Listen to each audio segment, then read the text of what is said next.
Hey, we appreciate everybody for tapping into another episode of It's Big Mouth TV / new radio podcast, all in one. Y'all new to the channel, hit that like and that subscribe. We getting into it.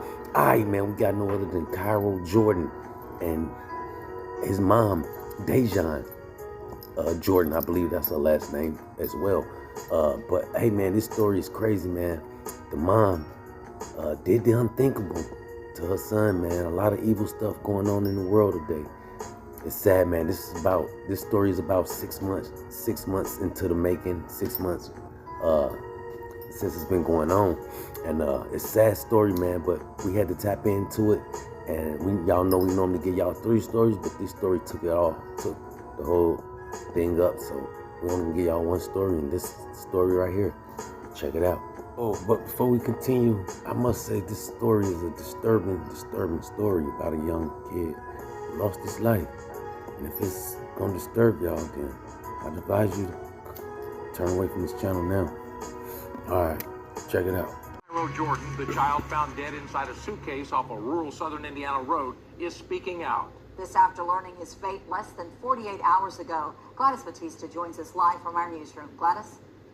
Well, Vicki, Rick, this is a tragedy that has shocked our entire community. From the moment we learned a little boy was found dead in that suitcase, to then learning no one had come forward to identify him, to now, 6 months later, learning his name and who police believe is behind his death, his own mother. But of course, there is no greater pain than that of his family.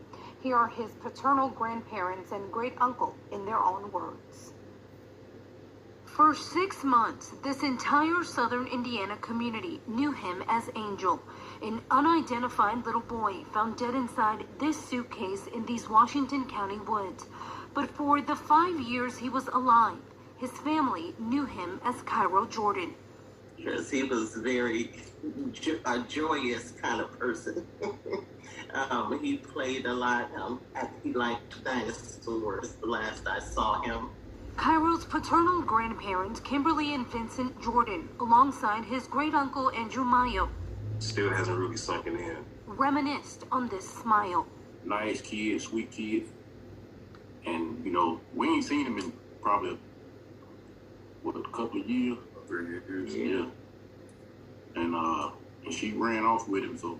But the trio says even throughout a custody battle, his mother, Deshawn Anderson, was in with Jordan's father in Atlanta, Georgia. He wanted to try to work something out to where they could have him jointly. And the next thing I know, she disappeared. I did not think that it was uncommon at the time because she's always, moving around. They never could have imagined he was in danger. She didn't show no signs of being a bad mother. No, she didn't. That I see. For this to happen, it sort of blow your mind because, she seemed like she was a good mother. Anderson is now at the center of a manhunt as she faces several charges in his death, including murder. It's one thing hurting a kid, your own kid is, it don't make no sense. Another woman, 40-year-old John Coleman, is also facing charges and is in custody in California. Police say fingerprints found on a trash bag that was inside the suitcase matched the 2 women. An affidavit also details chilling Facebook messages Anderson posted, referring to her son as a demonic child and talking about an exorcism. An autopsy found Jordan died from electrolyte imbalance as a result of a stomach bug. But as we now learn more about the life of the child this community honored in death, his family says they're grateful. To see the people that come through in a different state that did not know him from a can of paint, it shows what humanity really is. Anderson is believed to be somewhere in California. She's been seen in Los Angeles, San Diego, and San Francisco. Meanwhile, Coleman will be extradited to Indiana within the next month to face charges in Jordan's death. Live from the newsroom, Gladys Batista, WOKY News. Thank you. All right, y'all. Y'all heard the story, what's going on. Dejan was apprehended. She was caught in a high-speed chase. Now she's arrested and being brought to justice for killing her 5-year-old, man. You know, she was on a run. 3 weeks later, they caught her and another friend of hers. But now we have another story that this guy is going to tell. Shout out to Mr. Darkside, man. Shout out to Mr. Darkside for being the first one to break this story about Cairo Jordan, man. Book account again. This time opening up a little bit more, saying, "Can't wait to tell my story. I had to raise my frequency, heal myself in past lives, heal my ancestors, heal shit in the universe, heal Gaia to exorcism my very vessels of this realm. You guys get caught up with how old the body is, if they adults and kids, etc. Don't even know it's a full-grown demon in the child body telling you what to do because you didn't choose your soul. Better start using your third eye." 3 days later, about that exorcism, a book about living with a demonic child, a podcast. Just because the avatar is of what we call a child does not mean that it is actually a child. There are beings that are here that are not supposed to be here, that pick avatars to hide behind, to play roles, to steal energy and ruin lives. You better check to see if the children that you think are children actually have souls, or if they're not malevolent beings with a soul and in a child avatar. Magic is real, curses are real, and there are some very powerful evil beings that will curse your womb and then some. Nothing is what it seems, and we are catering to evil beings and children avatars that aren't even children. They'll need to rise, most won't, most will be wiped out because of your demons, and this paradigm has no room for that. AK MG. 2 days after this, while she is still in custody of Cairo, she posts again. Most of the children aren't even really children at that, just an avatar playing a character. On April 11th, 2022, the same day that Dejan got out of jail, one of the first things she did was make a Facebook post. Just got out of a jail mission. Vibration. The people that are no longer in alignment to your new frequency, it does help get those people out of the way. All right, y'all. Now, this is the older guy. This is the man that found Cairo's body on his property. Check it out.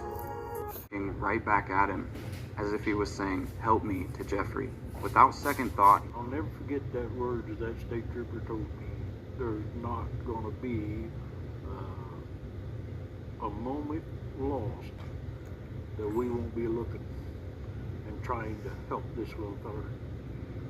And he promised me, and he came through, that he would find me. It felt like the weight of the world went on my shoulder because I got his name now. I did not want to go out of this world without knowing that little boy's name. Because when I first saw that little fella's face, it was like he was screaming help to me. The only help I know to do is to call 911. And that's what... All right, y'all, we're back. That was the gentleman that found the young man's body on his property. Now the autopsy. Monsters is all I can say. I just don't see how people could be so evil.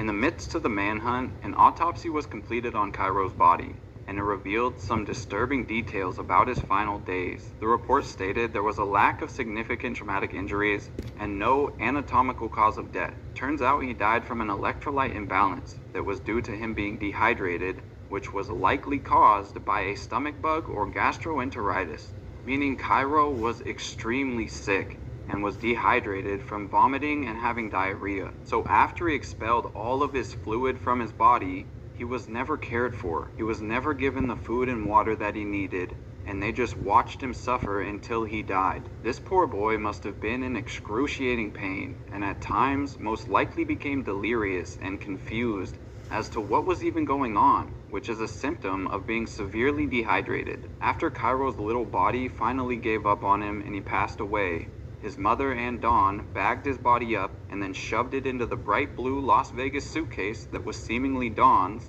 and then they got in the car and drove him out to Indiana to discard of him in the woods there, driving back to Kentucky to continue their lives as if Cairo never existed. It sickens me what this poor boy went through, as his mother was looking at him like a demon, when in reality he was insanely sick and needed love and care. Alright guys, that was Mr. Darkside telling everything what went on, man, on how his mother was, believe they say, out of her mind. As y'all can see the suitcase right there, right behind her. You know, that was her life. You know, once she was free from jail, she got on social media, things like that, man. But hey, she's been apprehended. She's been through trial and everything, and ended up with 25 years to life, including an additional 5 years parole. Hey, man, sad story of what happened to Cairo Jordan, and also his mom, man, Dejan. I believe that's her name, Dejan. Young lady right there, man. Sad, man. You know, it's kind of like almost couldn't break the story down. You know, it's so sad, but you know, me and my team we sat over it and we analyzed it, and we said, hey, it's be some good, man. You know, to put out and tell the subscribers, man. Hey, R.I.P. to Cairo Jordan, man. Sad story, man. We thank y'all for hanging with us through the story and everything, man. Like I say, it's a sad story, man. If y'all want to hear more about the story, you can go to Dark Side, Mr. Dark Side. He's got the whole thing, or just type in the Cairo Jordan story. It'll come up, man. All on social media, everywhere. But hey, like I said, we appreciate everybody for tapping into another episode of Big Mouth, man. If we hear anything else, we'll keep y'all updated. That's all we got until next time. Big Mouth.